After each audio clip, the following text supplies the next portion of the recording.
So have you ever wondered what it really means for an investment to be, say, ethical or Hmm. maybe align with specific principles? Yeah, or, how incredibly precise do those rules need to be when you're filtering global investments based on, well, deeply held beliefs? It really makes you think because it's far beyond just broad categories, isn't it? Oh, absolutely. It demands an almost microscopic level of detail sometimes to ensure genuine, unwavering alignment. And it's that very precision we're going to unpack today. Welcome, everyone. We're doing a deep dive into the, well, frankly fascinating and highly structured world of the FTSE Yasaar Global Equity Shariah Index Series. That's right.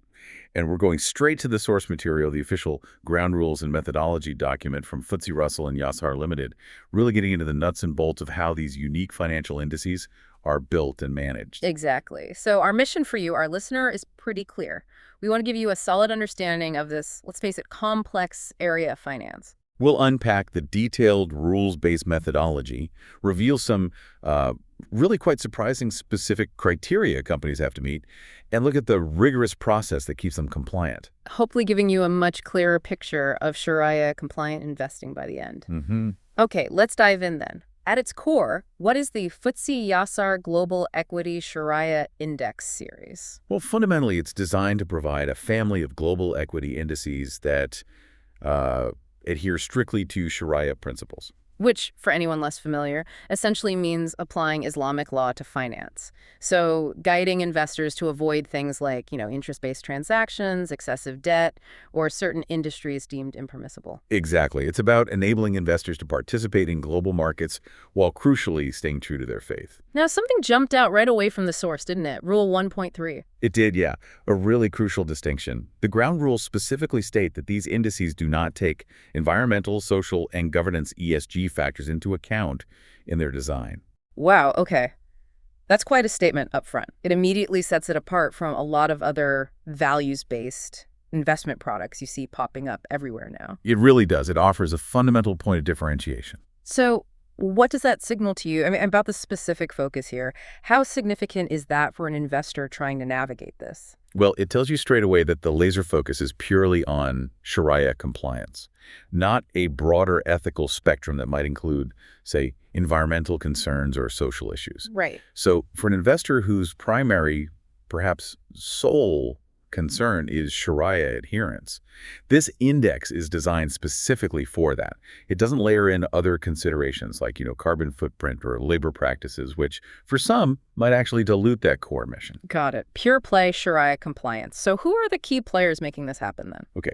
There are two main entities involved. So, On one side, you've got FTSE International Limited, who most people know as FTSE Russell. okay, the big index provider. Exactly. They're the benchmark administrator. So they handle the operational side, the daily calculation, production, running the index series, maintaining all the records, The mechanics. mechanics precisely, carrying out the regular reviews, Yeah. publishing any changes, and disseminating the indices globally. They're the ones keeping the trains running on time, so to speak. Okay, that makes sense. And the other player. That's Yasaar Limited. And they have a very unique and absolutely vital role. They are solely responsible for ascertaining the Sharia compliance of the companies in the index. Ah, so they're the Sharia experts making the call. They are. But it's not just, a subjective opinion. Yasaar bases its determinations on data that FTSE Russell provides. Right. This data is then filtered through Yasaar's own proprietary software screens. So there's a tech layer first, Interesting. and then that filtered data, the potential list of companies, is reviewed and formally approved by the Yasaar Sharia board. Okay, so multiple checks. Absolutely. Yeah. And critically, every single addition to the index series has to get the final authoritative green light from the Yasaar Sharia board. That sounds like a pretty robust, multi-layered approval process. It is. It has to be. Which brings us to the real heart of it, I suppose, the Sharia screening criteria. This is where it gets really granular, doesn't it? It really does. You can think of it like a two-stage gauntlet companies have to run. First, they screen based on business activities. What they actually do. Exactly. And only if they pass that first hurdle do they move on to the second stage, which is a rigorous financial screening. Okay, let's break that down. Stage 1. Business activities. These are the don'ts, right? That's a good way to put it, yeah. Yeah. The non-permitted business sectors. And the rule here, according to the source document, is very specific. Revenue from any of these prohibited activities should not exceed 5% of a company's total revenue. 5%, Yeah. wow. That seems remarkably strict for a don't list. Is that a common threshold, or is there a specific reason for that exact number? It is actually quite common in Shariah-compliant finance. Yeah. That 5% threshold often represents what's called a de minimis rule. De minimis. Yeah, meaning a small, perhaps unavoidable proportion of income from impermissible sources that's tolerated because of the complexities of modern global business. Ah, okay. So it acknowledges that completely eliminating every single trace might be almost impossible for a large global company. Precisely. But it sets a very, very low bar. The primary business has to be compliant. Got it. So what activities actually fall under this 5% exclusion rule? What's on the list? Okay, first up, and maybe the most obvious one, is conventional finance. Right. So that means non-Islamic banking, finance, and insurance activities. That immediately carves out a huge chunk of the typical investment universe. Definitely highlights how different this approach is from the get-go. What else? Well, building on that idea of core values, the rules then get very specific about alcohol and intoxicants. And the source document really emphasizes the entire process chain here. It's not just making the stuff. It covers distillers, conveyors, packagers, distributors, vendors, stores, bars, restaurants. Basically, any direct or indirect involvement. Comprehensive. Very. Then you have pork-related products and non-halal food. Again, pretty clear-cut. Production, packaging, processing, or any related activity is out. Makes sense. Then there's a broader category of entertainment. This includes casinos, gambling, cinema, music, pornography, and interestingly, hotels, too. Hotels? Why hotels? Often because they might serve alcohol or facilitate other activities considered non-compliant, like gambling, perhaps. It's about avoiding association with those activities. I see. Okay. What else is non-permitted? Then tobacco. And again, it's very broad. Raw or treated tobacco, electronic cigarettes, vapes, regular cigarettes, cigars, shisha, other water pipes using tobacco. So the whole spectrum. The whole spectrum. And interestingly, it explicitly includes cannabis in any form as well. Right. And finally? Finally, weapons, arms, and defense manufacturing, also strictly non-permitted. Okay. And it's worth noting, the document does say this list isn't necessarily exhaustive, but it gives a very clear guide to the principles avoiding industries seen as harmful or, well, against Islamic values. So just thinking about that list, Hmm. the immediate impact on a global equity pool must be huge. Entire sectors are basically narrowed right down or just eliminated completely. It shapes a very, very different investment landscape. Absolutely. But remember, that's just the first hurdle. Ah, yes, the gauntlet, stage 2. Stage 2. Even if a company passes that business activity screen, it still has to face these stringent financial tests. These are the musts. The financial ratios. Exactly. There are 4 precise thresholds a company has to meet to be considered Shariah-compliant financially. Let's hear them. Okay. First one. A company's debt must be less than 33.3333% of its total assets. 1/3, basically. Less than 1/3. Precisely. 33.333%. It's crucial, reflecting the Shariah principle of avoiding excessive leverage and reliance on interest-based financing, which is known as riba. Riba, right. Okay, that level of precision, 33.333%, that really stands out. What are the other 3 requirements? They must be just as specific. They are. Second, cash and interest-bearing items must also be less than 33.3333% of total assets. Same threshold as debt. Okay, so limiting idle cash that might be earning interest. Exactly, or assets that are primarily interest-generating. Third, accounts receivable and cash combined must be less than 50% of total assets. Less than half. Why that one? Well, this helps prevent companies from having a business model that's overly reliant on, say, collecting debts, or where liquid assets dominate the balance sheet, which again touches on avoiding activities resembling interest-based lending or speculation. Interesting angle. And the final financial hurdle? The fourth one ties back slightly to the business activity screen. Total interest income and income from those non-compliant activities, remember, the ones allowed up to 5% revenue. That combined income must not exceed 5% of the company's total revenue. Wow. Okay, so even if a company is, say, primarily a manufacturer, which is fine, but it earns a bit too much interest on its cash reserves, or maybe has a tiny subsidiary that bumps up against that 5% non-compliant business limit. It's out. Exactly. Even if it passed the first screen, if too much of its overall revenue comes from interest or those minor non-compliant activities combined, it fails this financial test. That's another layer of scrutiny I wouldn't have immediately thought of. It shows just how comprehensive this approach is. It really is. It's not just a guideline. It's like a mathematical tightrope. These companies have to walk quarter after quarter to stay compliant. And it's not a one-and-done check, is it? They don't just screen companies once. Oh, no, absolutely not. There's constant monitoring. Yeah. The rules describe a process for companies whose financial compliance might fluctuate between the quarterly reviews. Specifically, if their debt ratio or their cash and interest-bearing items ratio falls into a kind of observation band, which is defined as 33.333% plus or minus 5%. So between roughly 31.6% and 35%? Exactly, between 31.667% and 35%. If a company's ratio falls within that band, they're watched closely. But if they remain outside that specific band for 2 consecutive quarters, their compliance status officially changes, which could mean removal from the index. It's a mechanism designed to ensure continuous adherence, not just point-in-time compliance. That's some serious ongoing diligence. Wow. And speaking of diligence, there's another concept mentioned, purification of dividends. Can you tell us a bit about that? Yes, this is a really unique and important aspect, specifically for the end investor. So Yasaar actually calculates the percentage of the total dividends distributed by the index that comes from those potentially impure sources. You mean the small amounts of income from interest or non-compliant activities that were under the 5% limits? Precisely. Those traces of Islamically inappropriate income.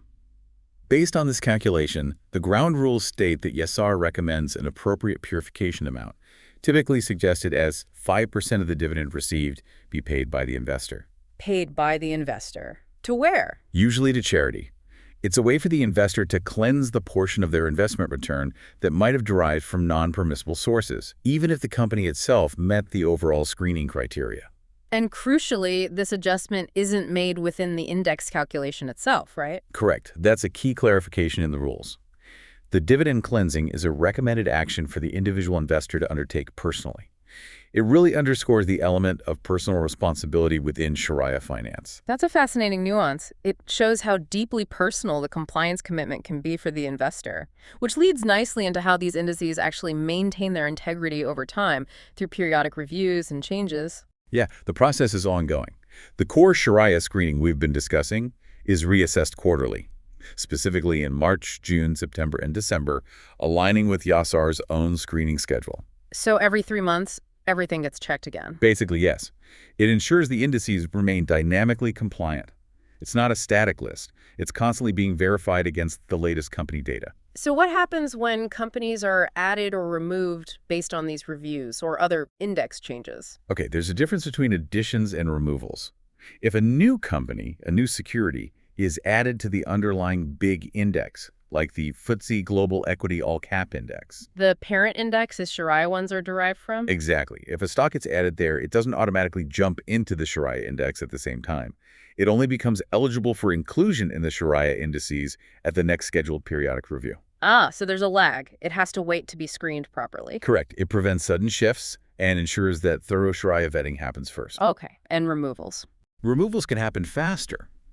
If a security ceases to be a member of that underlying global equity all-cap index, for any reason maybe it gets acquired, or delists as it's removed from the Shariah index concurrently at the same time. Immediately. Immediately.